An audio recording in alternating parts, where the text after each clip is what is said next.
एक बार महात्मा गौतम बुद्ध कहीं प्रवचन दे रहे थे। लोगों की काफ़ी भीड़ थी। लोग बड़े मनोयोग से बुद्ध का प्रवचन सुन रहे थे। उस भीड़ में बाल, वृद्ध, युवक, किसान, स्त्री, व्यापारी आदि सभी बैठे थे। सभी अपने अनुसार बुद्ध के प्रवचन को सुन समझ रहे थे। अपने प्रवचन के अंत में बुद्ध बोले, जागो, समय हाथ से निकला जा रहा है। यह कहने के साथ ही बुद्ध का प्रवचन समाप्त हुआ। सभा विसर्जित हुई। लोग वहां से उठकर अपने अपने गंतव्य की ओर जाने लगे। बुद्ध भी सभा स्थल से निकलकर बाहर आए और अपने प्रिय शिष्य आनंद से बोले, वत्स, चलो थोड़ी दूर घूमकर आते हैं। वहां से बुद्ध आनंद के साथ चल दिए। थोड़ी दूर जाकर वे अचानक रुक गए और शांत भाव से चहलकदमी करने लगे।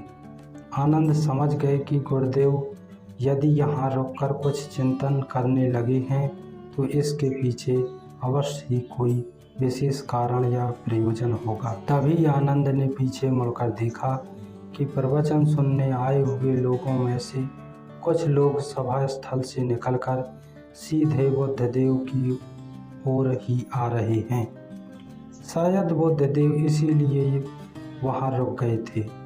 अचानक उस भीड़ से निकलकर एक स्त्री गौतम बुद्ध से मिलने आई। उसने कहा, तथागत, मैं नर्तकी हूँ।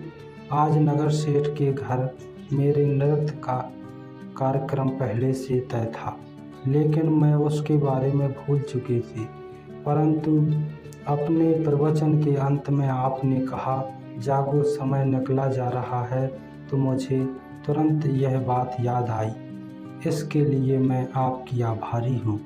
इतना कहकर वह स्त्री वहाँ से चली गई। तभी सभा स्थल से निकलकर एक डकैत बुद्ध के पास आया और बोला, तथागत, मैं आपसे कोई बात छिपाऊंगा नहीं। मैं भूल गया था कि आज मुझे एक जगह डाका डालने जाना था, पर जब आपने अपने प्रवचन में कहा, जागो, समय निकला जा रहा है, तभी मुझे अपनी योजना याद आ गई। इसके लिए आपको बहुत बहुत धन्यवाद। डकैत के जाने के बाद धीरे धीरे कदमों से चलता हुआ एक वृद्ध व्यक्ति बुद्ध के पास आया। वृद्ध ने कहा, तथागत, मैं जीवन भर दुनियादारी की चीज़ों के पीछे भागता रहा और अब मौत का सामना करने का दिन नज़दीक आता जा रहा है। अब मुझे लगता है कि सारी जिंदगी यूं ही बेकार चली गई, पर आज जब आपने उपदेश में अपने आप कहा, जागो, समय निकला जा रहा है, तो मेरी आंखें खुल गईं।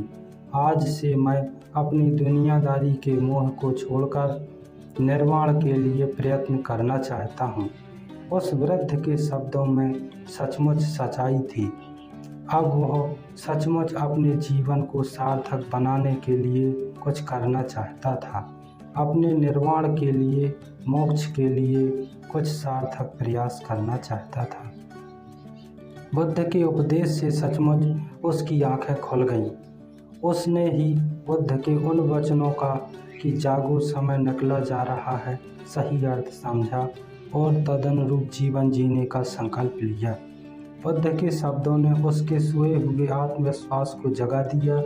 बुद्धदेव ने उसे आशीष दिया और तब उस वृद्ध ने एक नई उमंग, नई ऊर्जा के साथ वहां से प्रस्थान किया। जब वहां से लोग चले गए तो बुद्ध ने आनंद से कहा, देखो वत्स आनंद, प्रवचन मैंने एक ही दिया, लेकिन उसका अर्थ हर किसी ने अलग अलग निकाला। हर किसी ने उसका अलग मतलब समझा। जिसकी जैसी समझ थी, जिसकी जैसी झोली थी, वह उतना ही दान ग्रहण कर पाता है। निर्वाण प्राप्ति के लिए भी मन की झोली को उसके लायक होना होता है। इसके लिए मन का शुद्ध होना जरूरी है। भगवान बुद्ध का यह आख्यान प्रत्येक साधक के लिए जीवन की दिशा निर्दिष्ट करने जैसा है। यदि व्यक्ति के जीवन की दिशा सार्थक उद्देश्य को पूरा करने के लिए तय हो जाती है वह समय रहते उसके लिए जागरूक हो जाता है तो फिर उसे सफलता मिलनी सुनिश्चित हो जाती है।